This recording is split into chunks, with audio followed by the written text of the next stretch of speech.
Dell, we're hitting the road today. We're taking the show. We're getting in the car. We're eating some food, and we're hanging out with my man, Guy Fieri. Exactly. No, it's Guy Fieri. Today on Guy Pass.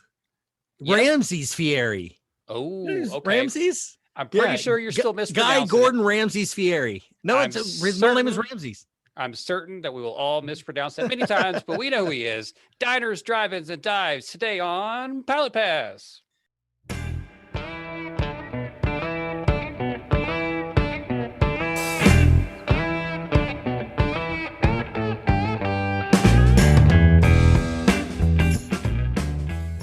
All right. Welcome back, everybody, to Pilot Pass, your favorite podcast, and Don Cheadle's favorite podcast as well. Prove me wrong. My name is Matthew Pizana. I am co-host of this shindig and soiree that you're getting into today. And on the other line with me today is my old friend, Dell. Hello to you, Pullen. Hi to me. What's happening, Dell? Let's start off. So I said that Guy Fieri's middle name is Ramsey. Do you want to guess? He changed his name.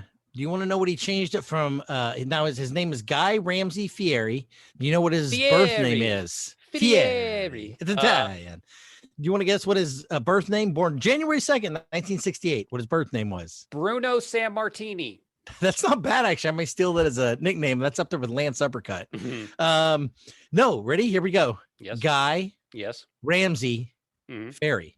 Oh, These are from Fieri to Fieri to sound more Italian. I'm gonna have fun doing that all day today. That's so much fun. That's a spiciest surname. What a wonderful name, and what a wonderful show this is. Diners, Drive-Ins, and Dives has been on the air for quite some time, but 2007, yes. This was a discovery that I found during COVID, during the lockdown. I spent a lot of time with Guy, so I'm very excited about talking about this today. Have you seen this before? Because I've been watching it since 2007. Yeah, I've seen them all. Yes, within the last year, because we would just play like 8 in a row or whatever. And see, I've been watching him since I remember when he was a contestant on was like the Next Food Network Star. Yeah, season 2. And I don't think he won, but he made enough of an impression that they gave him like another show, anyway. He had already had another show before that. Let's see if I can find it here. Guy's Big Bite. And that ran from 2006 to 2016. While Diner Drive-Ins and Dives is still running. Still going. It started in 2007. But they had a 1-hour special in 2006, the same year that he did Guy's Big Bite. And it was a 1 hour where he just drove around eating food. And I guess we should say what's interesting about this, even though it's on the Food Network, is it's not a cooking show. Nope. And it's also not a fixing bar restaurant business show. For sure.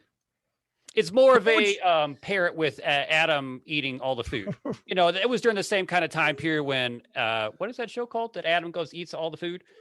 Man versus Food. There you go. Yep. That was a great show too. I love that. Thank goodness that poor Adam had to stop doing that, because I thought he was going to keel over. Because they literally didn't. I think his doctor said you literally cannot keep eating spicy food like this; it will kill you. So we had to stop. One of the things I kind of considered, what I called it was like an exhibition showcase, because it's also not a review show. So it's not a cooking show. It's not a fix 'em up show. It's not a baking it's not a competition show. And it's also not a review show. It's literally just an exhibition showcase. If you're on the show, they've already deemed you good enough. I guess I can't think of any time he's ever said anything negative ever. It's not like not just an insult, but he's never even been like, ooh, that's not my type, or that's not my thing, or that's a little too spicy for me. It's always, oh my God, that's literally the best whatever he has in his hand or mouth at the time that I've ever had in my life. In fact, the pilot episode, he says that may be the best lamb chop I've ever had in my life. And he says that every single episode. And I love that. See, that's something that I thought would just drive me bananas about this show, but he's truly and genuinely meaning it when he says it. He supports these restaurants more than anybody could ever imagine. I'm sure we'll talk eventually about how much he's given over COVID to the restaurants. Yeah. But just being able to see him go to these places and support these places in a positive way is just, I love it. I love that idea. Now, see, what's interesting is I didn't like him on the contest show. I just thought he was kind of obnoxious and a little over the top. Obviously, that's his personality. But that's also kind of what's called for in this show, where he's excited about everything, and you genuinely feel his excitement where he cruises around in that convertible that's just beautiful to look at. It's just classic Americana, eating at places. And that's the nice part. It's called Diners, Drive-Ins, and Dives. Although, and I'm going to point this out to whoever did their graphics, that sign that he hits at the beginning and it spins, that sign just says Diners, Drive-Ins, Dives. There's no ampersand. There's no full word and, but they made sure to include that second comma. Got it. It's not even an Oxford comma, friends. So anyway, all right, that's the only real legitimate thing. Is like, get on it, graphics dude. You've seriously missed one word. And then I also saw it written as Diners, Drive-Ins, INNS, and it's like, no, people, it's not an N that you stay in. Yeah, that's weird. So I thought that was weird. Two different N's. It is greasy spoon places. Is pretty much how you can put it. There's no highfalutin, no garnish, no fancy pants, hoity-toityness. This is places where you could pull off Route 66, or any place like that in small little towns. Sometimes even in big cities are just tucked away, like Pink's Hot Dogs or something like that, where they're just these little treasures that's so wonderful to go to. We have a few here in Dallas. And in fact, I remember one of the first episodes I ever saw in 2007. It was first or second season, if I remember, was Twisted Root, based here in Dallas. And it's still one of my favorite burger places to go to. I don't know if it's my favorite, but it's definitely my top 5. Rank them now. Tell me 5. Oh my God. I don't know.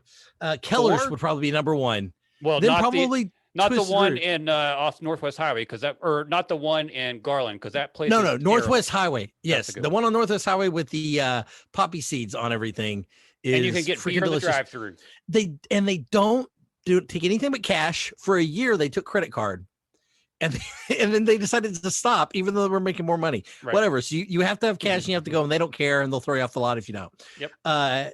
Then Prince of Hamburgers used to be my favorite hamburgers of all time, off like Inwood and Lemon. That's been gone since like 2005, which is the saddest thing ever. It was a place where you could go and you could see like beat up trucks, and a lot of these places are like this. And I think this is why I like Diners and Drives, is you can go and, like, when we went to Prince of Hamburgers, you could see a Mercedes-Benz with 2 waspy white people sitting there at the age of 60 eating burgers on their windows, a truck full of young Latino kids and their family and everybody from around their block. And you could see a young 16-year-old couple dating for the first time.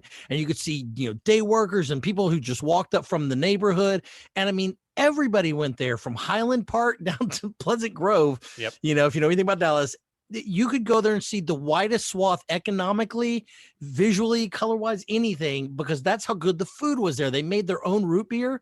And that's the kind of places he goes. I mean, when he interviews people at these diners, drive-ins, and dives, these people are like fanatics for the places. They're never like, I mean, of course, they probably edited them out if the person's like, I stop here every once in a while, so I really don't have a better place to go. But for the most part, people are like, I've been coming here for 30 years. This is my favorite place. I have restaurants I like better, but I'm here every day for breakfast, So these really are places that people clearly have called in and let him know, you need to make a special trip out here. This almost is what I would call like a Michelin, but instead of stars for high class meals, there needs to be another rating of like, this is worth making a trip to, I don't know how Michelin would rate that. By how far apart by you like put spoons. Your legs to eat it. Yeah, like greasy spoons. For people at home don't know, Michelin star has a 3-star rating. So when somebody says they have 5 stars, they're talking about Yelp or something. You can't go higher than 3 Michelin stars, and you have to re-earn them every year. And the way it works is basically, if you have 1 star, they say, hey, if you happen to be in the area, it's worth checking out. 2 stars means it's worth making a small detour if you happen to be going somewhere in the vicinity. And 3 stars means it's a destination, meaning you should make it a point to go just for this restaurant. And that's what the 3 stars generally mean, but they can include ambiance and stuff like that. But there's all of these, they're almost like 3 greasy spoons, because these are all the best places that people want to go in their own hometowns to eat. They are kind of scary, especially Mac and Ernie's Roadside Eatery is like a hut. Yes. Look, you want to start talking about the places, because there were 3 of them. There was what I loved is, even though it was owned by a young lady named Naylene, it was called Mac and Ernie's Roadside Eatery, not restaurant, not shack, not by eatery. I love that. Then we had the Brent's Diner in Wichita, Kansas, and the Mad Greek in halfway between LA and Vegas. But let's talk about Mac and Ernie's Roadside Eatery outside of San Antonio, 1 hour outside of San Antonio. It literally is, it's the front half of like what you see maybe like an old school barbecue shack if you're from the South, where there's just like a window you walk up to and order. But then she has like tacked onto the back is a shed, a metal tin corrugated shed, and it's open in the back. So it literally is just 3 walls on the tin roof. And this is where she cooks. Did you remember any of the foods? I wrote down some of them because they were just not what I expected, outside of San Antonio. I just, it's being able to see that kind of place. We went to a place. Let me pull everybody into our hometown again, as we like to do sometimes. There was a barbecue place in our hometown called Zaby's Barbecue. Zaby's. Oh my gosh. Every Friday. That old man that ran that place was 123. And he was so grizzled that he would pull barbecue out of the cooker with his bare hands and give it to you to try out as you were standing at the counter. While screaming at you and how much he hated everyone else. It was right on the square. And in our town, whenever trucks would have to come through the town, they'd have to drive through the square. And so they constantly kept hitting the corner where Zaby's was at. All the signs would always get knocked over because the trucks would constantly hit it. And so finally they pulled it back. But I remember when we would be picked up every other weekend by my father, the very first thing we did when we left from school was hit Zaby's, load up on barbecue, and then drive back. Because even my dad, for all the barbecue places here in Dallas, Zaby's out in our little hometown was still the best. And I used to go there even on Fridays when I wouldn't go. That was always my thing. What would you grade the sanitary situation in that? I would not grade it. I wouldn't declare it sanitary. If they would definitely be closed. But man, maybe sometimes that's what it takes. You want a dirty, greasy spoon, man. Zaby's was it. Yep. And that, Mac and Ernie's, same kind of feeling. I don't know necessarily if they could pass the complete test if you were in a regular city, but that's a good thing about being in Tarpley, Texas. You don't have to worry about that. And people, I don't know if they hire inspectors, but it really was. I mean, some of the things she had, I was like licking my lips at. So she had chicken fried lamb chops, medium rare, which looks stunningly delicious, I have to admit. They had a cabrito burger, which cabrito is goat. So they had goat meat, and she was really proud that her and her husband raised them. So she would look them in their eyes every night and be like, "Go to sleep, little one." Kind of like was the Princess Bride, Judd Pitt Roberts, "Go to sleep and I will kill you in the morning." Right. And then, but eventually she did, and she fed them to her friends and customers. I bet they were delicious. Everything she cooked actually looked good. They had quail. There was ancho chilies and honey that she dumped in a blender. The blender didn't have a top. She just put a plastic plate on top, held it down with, it was so just like going to like a ramshackle backyard barbecue, except those are even better put together. She holds it down with a paper napkin, blends it up, puts it on quail, grills it till it's like nice and crispy on the outside and glazed. And I'll admit that looked fantastic. Mm-hmm. That looked like something you would pay $30 for in a nice restaurant. And yet the best part is obviously there's no inside. You walk up to the shack, you get your food, and you have to go like kind of over to a nearby lot where there's 2 picnic tables under a tree next to the general store. And they actually have a old timey general store in this town. It's not even like a dollar, no Dollar General, folks. It's not even that good. It's literally a general store. And everybody was like, he was like, "Oh, so, how often do y'all come here?" And they're like, "Oh, we don't know each other. We just all met now." And there was maybe 25, 30 people sitting at those 2 picnic tables, chowing down, and none of them, only 2 or 3 people knew each other. So it was pretty fascinating. And their pie, I remember this. Apparently their pie is so good that you have to call and reserve it the day before. And she sets aside a slice of pie for you because it will sell out. And she takes the orders and makes the pie per order for however many people want whatever she's cooking. That's a damn good slice of pie. If you got to pre-order it like that. No kidding. I love that. So I do want to get to the other 2 places. The guy stops. But I want to kind of go back on Guy a little bit. Since he is a cook and he does come from that background, him and Anthony Bourdain, I feel like we're always kind of juxtaposed against each other. And Anthony was a high-minded chef, and Guy did the smaller stuff, or did the kitschy Americana kind of stuff. made famous, of course, by you the say New that, but York then if you Times looked article. at, Did you ever read that New York Times article? yeah, but I was going to say, him about? yes, I actually read it in full. Yeah, that was written by Pete Wells, at the time apparently considered the nation's highest profile reviewer, according to a review I read of him. But that was when Guy tried to step up from the lovely greasy spoon down to earth meals. And in New York, I don't know if you know this, but he owns the 3 restaurants, the garlic, Johnny Garlic's places. Yeah, that's it. Do you know the Nina, that wasn't actually the name of the ship? It was actually called the Santa Clara, but they named it the little girl as a nickname. So we were lied to in school. It was the Santa Maria, the Santa Clara, and the Pina is short for La Pineta or La Pinda, which is the prostitute.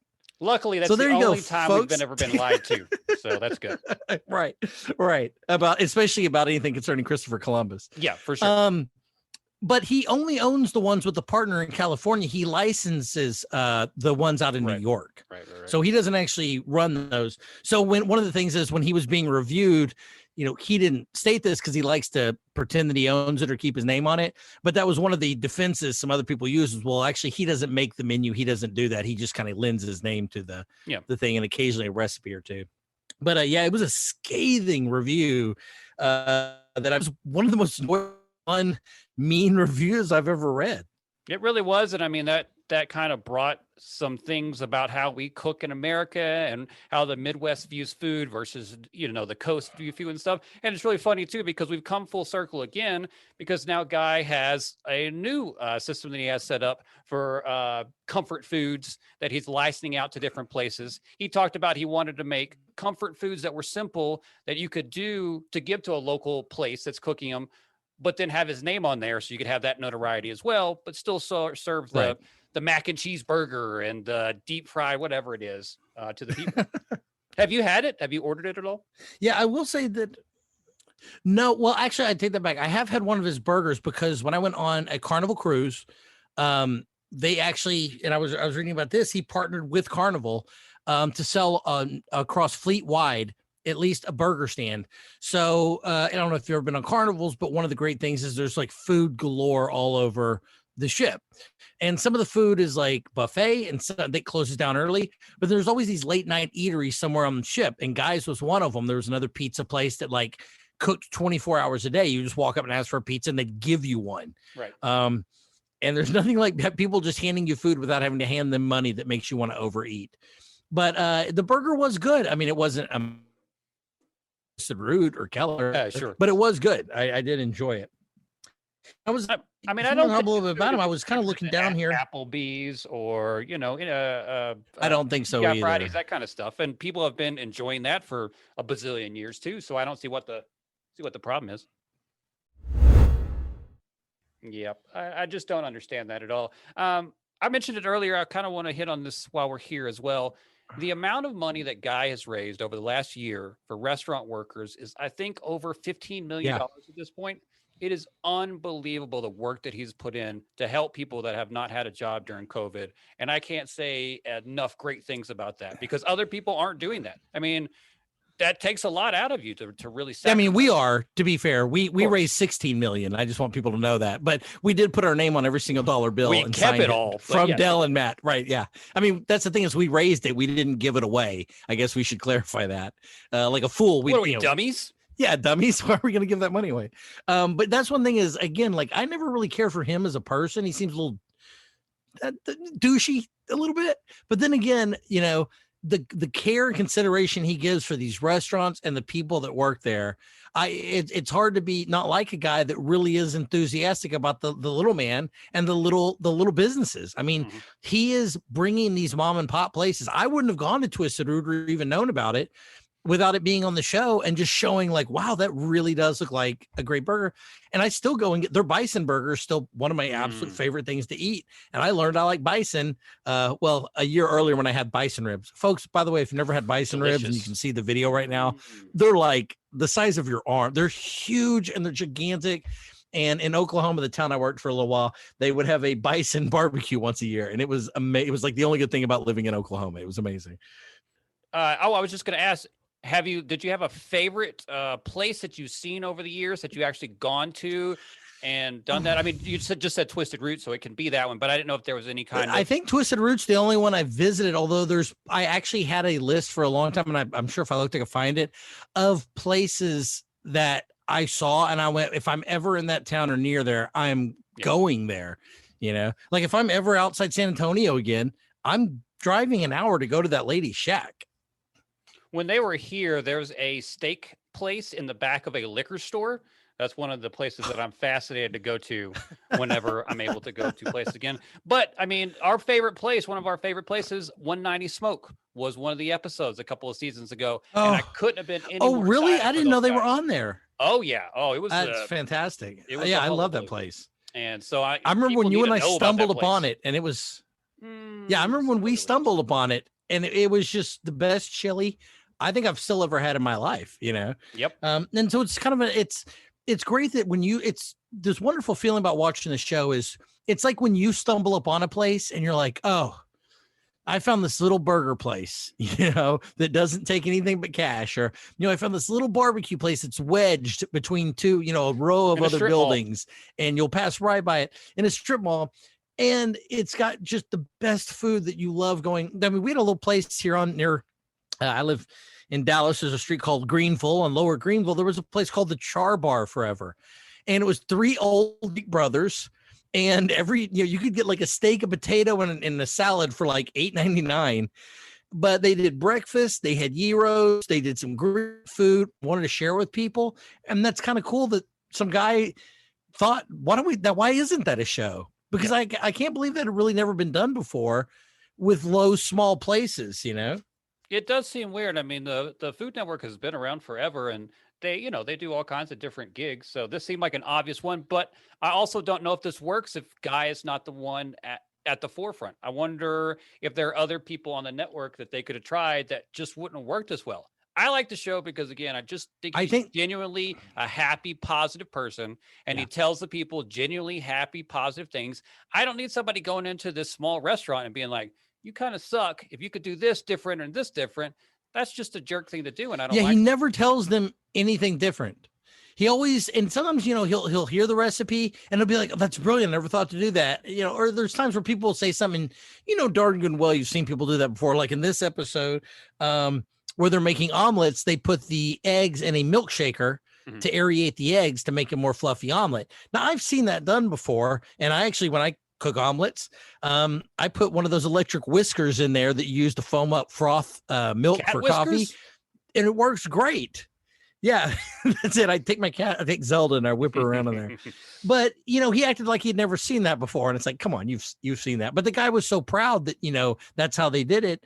That he's always so encouraging to these places. And then I love when he talks to locals, because that's where you get a real feel that he's not kind of bullshitting you, or, hey, maybe they dropped some money to be on the show.